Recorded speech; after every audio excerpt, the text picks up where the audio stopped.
Le CIU3S du centre de l'Est de l'île de Montréal offre des services à la population des quartiers centraux de la ville. Plusieurs actions y sont posées pour rejoindre les jeunes de ce territoire.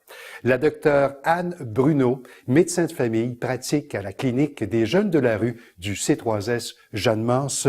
Docteur Bruno, bonjour. Bonjour. Vous rejoignez les jeunes de quel groupe d'âge, docteur?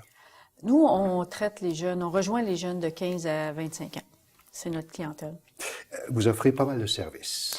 Oui, bien, les services médicaux, puis les services aussi psychosociaux, travailleurs social, services psychologiques avec une psychologue qui est dans l'équipe. Quand on parle de jeunes, de quel groupe d'âge s'agit-il? Et est-ce que ce sont des jeunes itinérants ou si ça englobe un peu toute la population des jeunes? Je dirais que c'est plus des jeunes vulnérables. Oui, il y a de l'itinérance chez les jeunes, mais c'est de l'itinérance qui peut être cachée. Dans le sens que les jeunes n'ont pas nécessairement de domicile fixe, mais ils dorment pas à l'extérieur. Ils vont dormir chez des amis, ils vont changer dans des refuges, dans des auberges du cœur, ils vont changer d'une semaine à l'autre l'endroit où ils vont dormir. Il y a une certaine itinérance, mais pas l'itinérance qu'on voit dans la rue. Oui, il y en a qui vont dormir dans la rue plus l'été, mais si je compare à il y a une quinzaine d'années, c'est plus ce qu'on appelle en bon français du couchsurfing. C'est une tendance qu'on voit. Est-ce qu'il y a des besoins de santé particuliers à ce groupe d'âge? Bien, et à la condition de ces gens aussi. Là. Oui, c'est sûr que leur condition de vulnérabilité fait qu'ils sont plus à risque de certaines maladies. On voit que, par exemple, les infections transmises sexuellement, oui, c'est très important au Québec pour les jeunes de 15 à 25 ans. C'est la tranche de la population qui est la plus atteinte. C'est pire chez les itinérants. Mais nos jeunes sont encore plus touchés par les infections transmises sexuellement. Il y a aussi les problèmes de santé mentale qui sont très présents. Problèmes d'anxiété et autres. Sans compter, on inclut là-dedans les problèmes de dépendance, soit à l'alcool ou aux drogues. Une action que vous portez, c'est cette belle collaboration que votre clinique avait. Vous avez une clinique dentaire, premièrement. Oui. Une collaboration avec l'Université de Montréal, des groupes d'étudiants.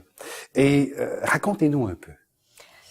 Bien, ça fait quand même plusieurs années que la clinique dentaire est sur place.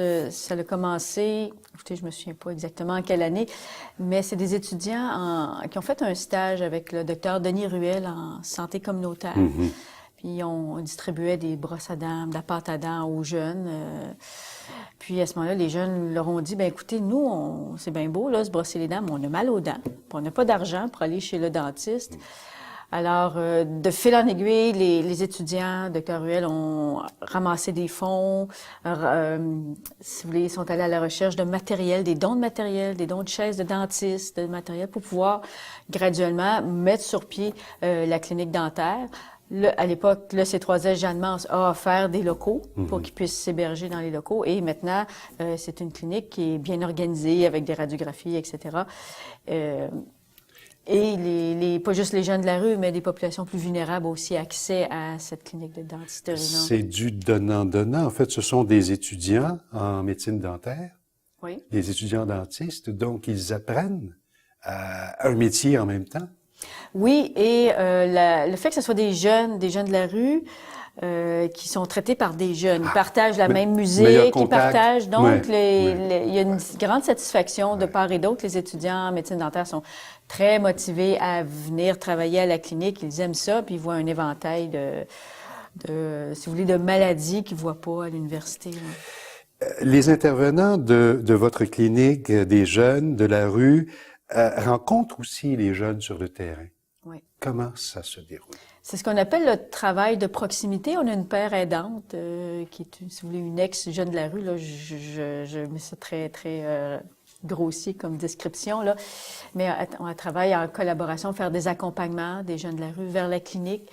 Les infirmières, infirmiers vont aussi dans les organismes communautaires, les plus connus étant le Refuge des jeunes et chez Pops, dans la rue. On a une travailleuse sociale aussi qui va aussi, Madame Dumont va au refuge des jeunes. Donc, nos professionnels de la santé vont dans les refuges, vont vers les jeunes parce qu'ils sont réticents à venir vers les institutions. Il y a une rupture avec l'institutionnel. Alors, c'est à cause de mauvaises expériences avec le système de santé. Donc, il faut aller les rejoindre sur la rue C'est un puis les élément amener. de confiance à rétablir. Il faut rebâtir des ponts avec ces Exactement, gens-là. exactement. Il faut bâtir le lien de confiance. Est-ce que vos services ne sont accessibles qu'aux jeunes des secteurs que vous desservez? Non, c'est pas. Ça prend des critères, là, mais nos critères, c'est pas un lieu de résidence. On peut avoir des jeunes vulnérables. J'ai de mes patients qui habitent dans le coin de Verdun. J'en avais une pas qui travaillait, mais qui habitait dans le nord de la ville. Alors, c'est sûr que principalement, c'est centre-sud, Hochelaga, Maisonneuve, c'est vraiment notre territoire, mais on en voit d'ailleurs aussi, là. Votre équipe donne des conférences, donne des ateliers? Principalement, oui, les infirmières font beaucoup de conférences dans les milieux universitaires pour les étudiantes en sciences infirmières à l'université, au cégep. C'est arrivé dans certains organismes communautaires qu'il y a eu des rencontres avec les organismes communautaires. Il y a la Fondation C3S Jeanne-Mance qui recueille des fonds qui servent à soutenir vos initiatives. Comment peut-on vous soutenir, justement?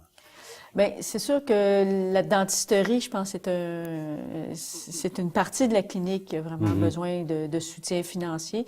Et ils sont financés par, entre autres, la Fondation du C3S Jeanne-Mance. Donc, en faisant des dons directement, on peut soutenir la clinique. En faisant un don dirigé vers la clinique de dentisterie, on peut faire un don. Finalement, Dr Bruno, quel est l'horaire de votre clinique? Nous, on offre des services médicaux tous les après-midi, de 1h à 5h. Avec et sans rendez-vous. Donc, le but de la clinique, c'est d'éliminer le plus possible la barrière à l'accès aux soins. Donc, on ne refuse jamais les gens, nos jeunes qui viennent nous voir, ils peuvent venir sans rendez-vous. Puis, ils peuvent prendre des rendez-vous aussi pour des suivis réguliers.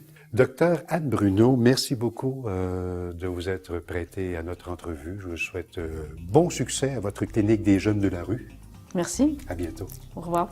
Après la pause, on s'en va à notre segment Conseil citoyen.